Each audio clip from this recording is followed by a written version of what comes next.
नमो नमो बहुबारही सकल सुपूजन हो। धन्य धन्य सद्गुरु सुखद महिमा कही न जाए। जो कछु कहूँ तुम्हारी कृपा मोते कछु न बसाए। बोलिए प्रेम से श्री सद्गुरु महाराज की जय।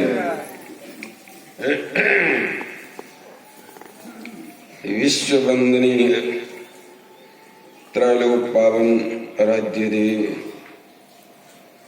मंचस्थ सम्मानित महात्मागण,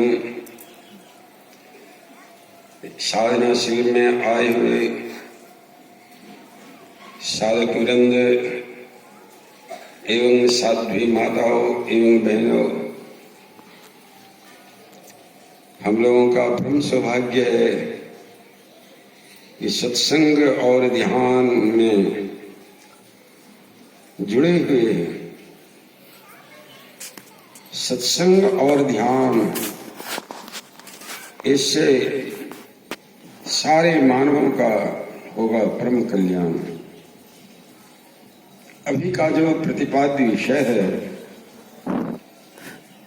अभी पाठ में एवं प्रवचन में बहुत देर से सुन चुके हैं।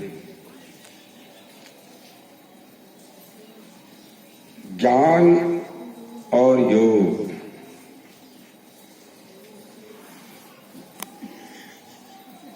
किसी गांव में आग लग गई तो सब अपने अपने जान माल की रक्षा के लिए व्यस्त हो गए। उसी गांव में एक लंगड़ा था और एक अंधा था। दोनों समीप में ही था। कौन देखता है किसको? तो दोनों ने विचार किया कि भाई नहीं बच पाओगे। अंधा ने कहा लंगड़ा से, तुमको तो आंख है पांव नहीं है, हमको पांव है तो आंख नहीं है, तो आओ मेरे कंधे पर बैठ जाओ। अंधा के कंधे पर और लंगड़ा बैठ गया। तुम मार्ग दिखाते चलना, दिशा निर्देश करते चलना, दोनों बाल बाल बच जाएंगे। वही किया और दोनों बाल बाल बच गए। कहने का तात्पर्य है कि ज्ञान चक्षु और योग जो है ये चलने की प्रक्रिया है। तो ज्ञान और योग कहा, योग बिना ज्ञान नहीं है, ज्ञान बिना योग नहीं है। तो ये सत्संग में जो आकर के बैठ करके जो सुनते हैं, समझते हैं, यह सुनना और समझना ये बौद्धिक ज्ञान है। बौद्धिकता में आपकी मजबूती हो गए, समझ गए तो योग की प्रक्रिया जो है उसमें लग गए। तो सुन रहे थे, बहुत देर से सुने हैं। आराध्य देव की पंक्ति में आया,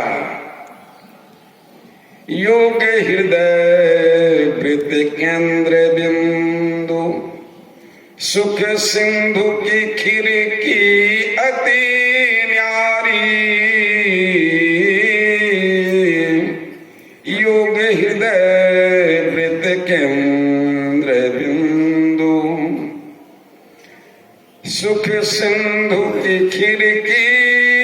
अति न्यारी, मन सहचेतन धार सुरत ही, केवल पैठ सकै जामे, चली पहचानत सुरत पुरम प्रभु, भौ दुख टर चली जामे हो, जामे पैठत सुनिए अनाहत, शब्द की खिड़की आते जो, ब्रह्म ज्योति भी जामे झलकत, ज्योति द्वार भी आते जो, दृष्टि जोड़ी एक नोक बना जो, ताके देख को सो, में ही अति में ही ले द्वारा, सतगुरु कृपा पात्र है सो, गुरु की कृपा पात्र बने। योग हृदय वृत्त केंद्र बिंदु, योग हृदय कहने का तात्पर्य है पिंडस्थ हृदय और योग हृदय। वह योग हृदय दोनों नेत्रों के मध्य भाग में है, और पिंडस्थ हृदय दोनों वक्षस्थल के मध्य में। कहते हैं हृदय, तो योग हृदय में वासना, तन वास है तो क्या, सत सरल युक्ति पासना, और पास है तो क्या। योग हृदय में वास, जिनका वासा योग हृदय में हो गया, लेकिन तन में वास है लेकिन योग हृदय में वास नहीं, तो क्या। यह योग की युक्ति जान करके अंतर साधना में बैठ जाते हैं, तो आई है पवित्रता और आंतरिक पवित्रता अनिवार्य है। सूचे भाड़े सांच समावे, बिरले सूचाचारी, तंते को परम तंत्र मिलाया, नानक शरण तुम्हारी। इसलिए इस भांडा को अर्थात बर्तन को पवित्र रखें, खान पान के द्वारा, आचार विचार के द्वारा पवित्र करें, तभी आप ध्यान योग में अग्रसर हो पाएंगे, अन्यथा नहीं। तो योग चित्त वृत्ति निरोध इति योग, योग कर्म सुकुशलम, कर्म करने की कुशलता का नाम योग। तो कहा कि योग अर्थात जोड़ना। किनसे वियोग हो गया है, जिनसे वियोग हो गया है उनसे हम युक्त हो जाए।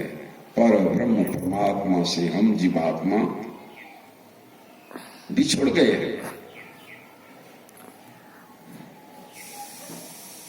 हम जीवात्मा पर ब्रह्म परमात्मा के संग थे, अर्थात निःशब्दम परमम पदम में हमारी स्थिति थी। निःशब्द से आए शब्द में, शब्द से आए प्रकाश में, प्रकाश से आए अंधकार में। ये अंधकार में नाम रूप में सृष्टि फैल गई है। ये संसार क्या है? नाम रूपात्मक संसार है। नाम रूप में सृष्टि फैली हुई है। फिर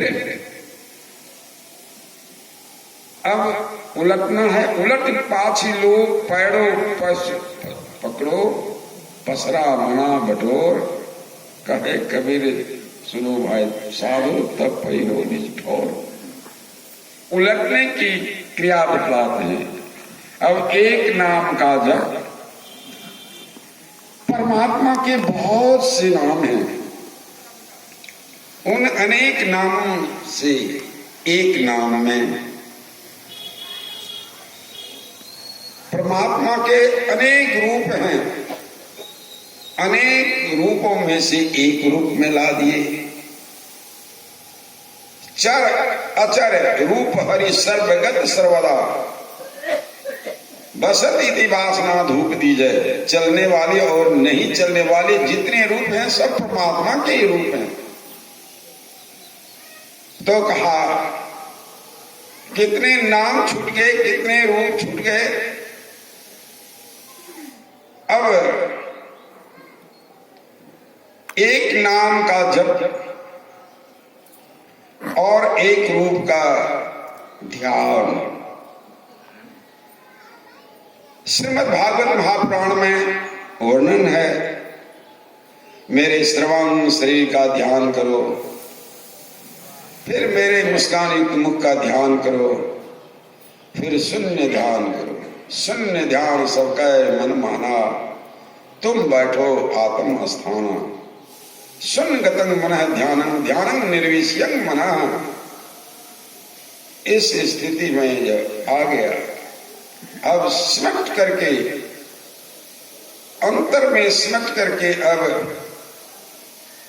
अंधकार के केंद्र में केंद्रित हो जाते। अंधकार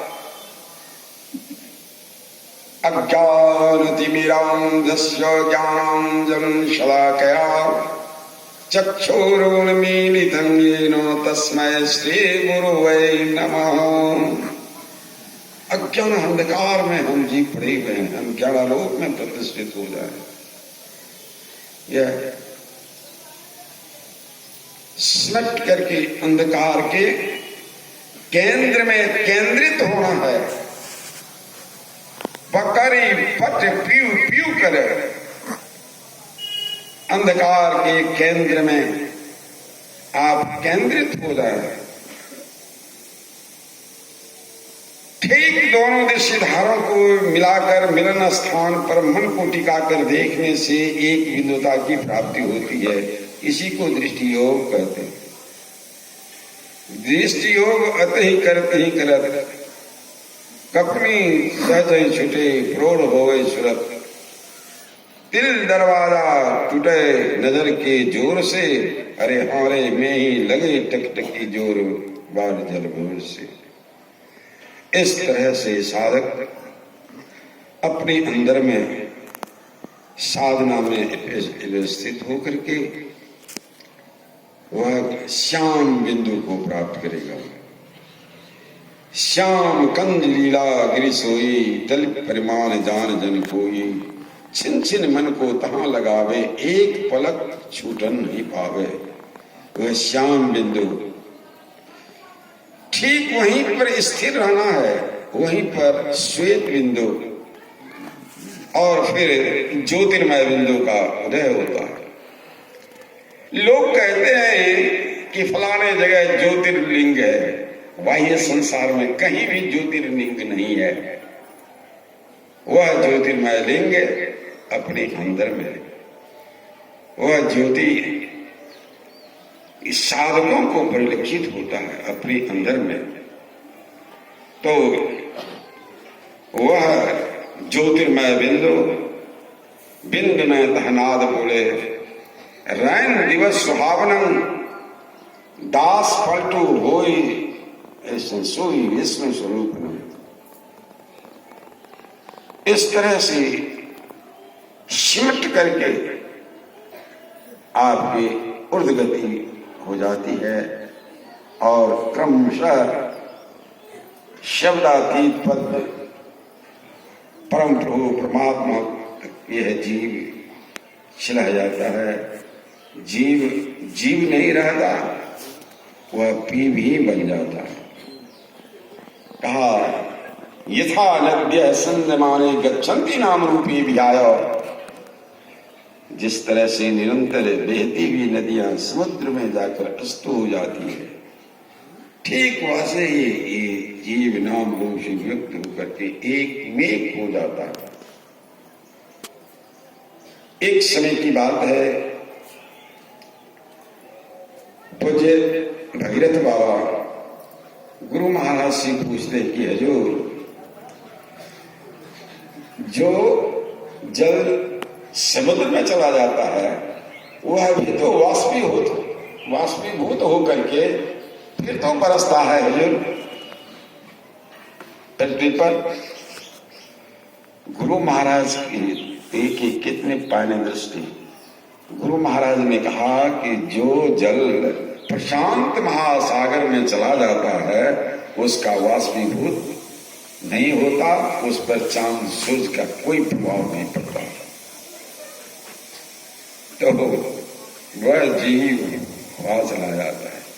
इसी वास्ते आप हम सब भाई बंधु माँ बहने साधना शिविर में लगे हुए हैं, मुस्तैदी के साथ साधना करते रहें। सबों का परम कल्याण हो, सबों की शुभकामना। बोलिए श्री सद्गुरु महाराज। श्री